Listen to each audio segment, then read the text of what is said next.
With all the big battles that gun owners around the country have been fighting, it's sometimes easy to get caught up in all of that and forget to check on the little things. But not here at GOA. On top of all the headline cases and lobbying we do, we also make sure to take a microscope and investigate for all the little sneaky stuff. That's why, when GOA obtained a leaked version of ATF's Federal Firearms Administrative Action Policy and Procedures, we got to work. And what we uncovered is crazy. I'm Ben, and you're watching the Minuteman Moment. For those of you that didn't know, the ATF controls gun store licenses, or federal firearms licenses. With that comes random inspections, reviewing of records, and even undercover agents trying to act as straw purchasers. It should be a surprise to no one that under President Biden, the ATF is now more focused on shutting down these gun stores than protecting citizens from shady business tactics or criminals. In 2021, the Biden administration announced a new zero-tolerance policy for revoking federal firearms licenses. Getting your FFLs revoked is a serious issue for gun stores. It means that you are immediately no longer allowed to sell any firearms. In fact, you can't have any of those firearms that you have in your store right now. Not only does this hurt the FFL, but also all the employees are out of a job and the community has less access to their Second Amendment rights, which is exactly the goal of this policy. The revocation appeals process is both costly and time-consuming, so many FFLs simply decide to close their doors forever. This means people will lose their livelihoods. And on top of that, we know that the ATF will then add all of their transfer records to the out-of-business gun registry that we uncovered last year.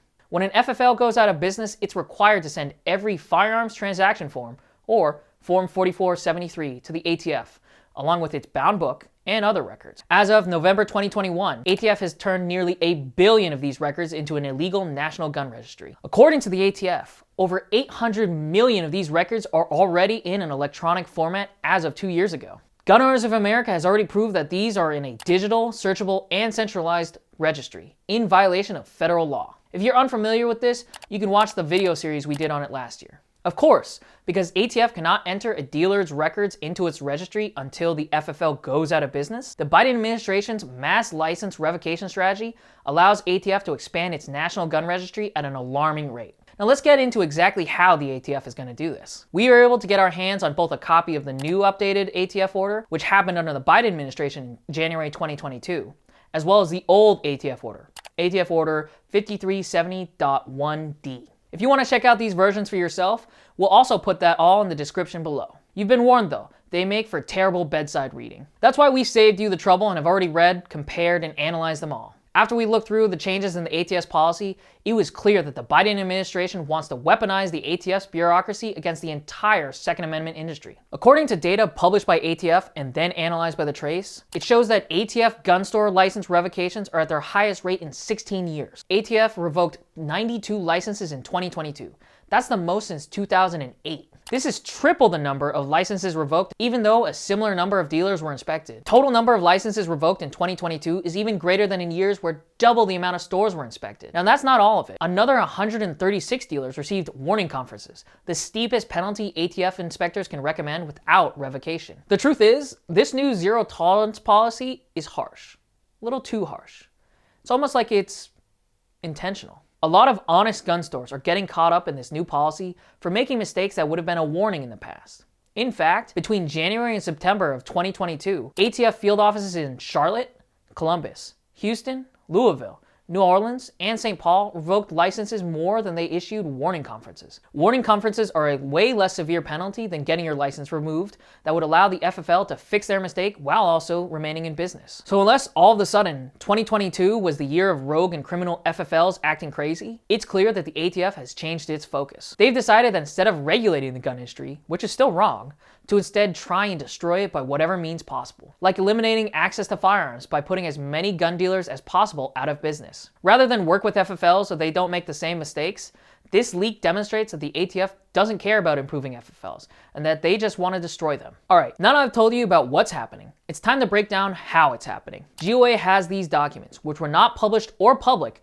until now. This again demonstrates the ATF's bad faith. Rather than being open with FFLs on what they can do to be law-abiding, they've been hiding these rules because, once again, ATF hates the industry, FFLs, your guns, your dogs, and even probably your mom. Now let's compare Biden's new zero tolerance policy to the previous ATF guidelines. As you can see, ATF used to only revoke licenses in what it deemed appropriate circumstances. But now, under Biden's zero tolerance policy, it is the norm to revoke licenses absent extraordinary circumstances. So what are these extraordinary circumstances? Well, I can tell you what they're not. If an FFL makes their first offense, that's not extraordinary circumstances according to the ATF. ATF even says it's not an acceptable reason for an alternate recommendation to their insane new policy. Basically, they want your first mistake to be your last. Oh, but it gets crazier. So buckle in and make sure there's no drywall near you, unless you want more holes in your wall. We've learned that not only is the ATF reopening closed cases on FFLs that have already complied with what the ATF has asked them to do and done their best to keep following the law, but they're also using your compliance as a strike against you. In the past, if you had a history of non-compliance with the warnings that ATF gave you, or you didn't fix your mistake, that would be considered a willful violation of the law, aka you were doing it on purpose. Now under zero tolerance, you complying with the law and fixing your mistakes, followed by a single unintentional mistake, can be used against you as proof of willfully violating the law. So if you have a history of non-compliance, you're in trouble. But if you have a history of compliance, you're also still in trouble because you should have known better, and your violations are now suspect of being willful. This is not what Congress intended by requiring ATF to prove a willful violation before they can punish the FFL. Congress explicitly put willful into law, as virtually all gun dealers are well-intentioned, law-abiding people who always attempt to comply with the law. So the ATF had to get, let's be nice and call it creative with how to twist those words against FFLs.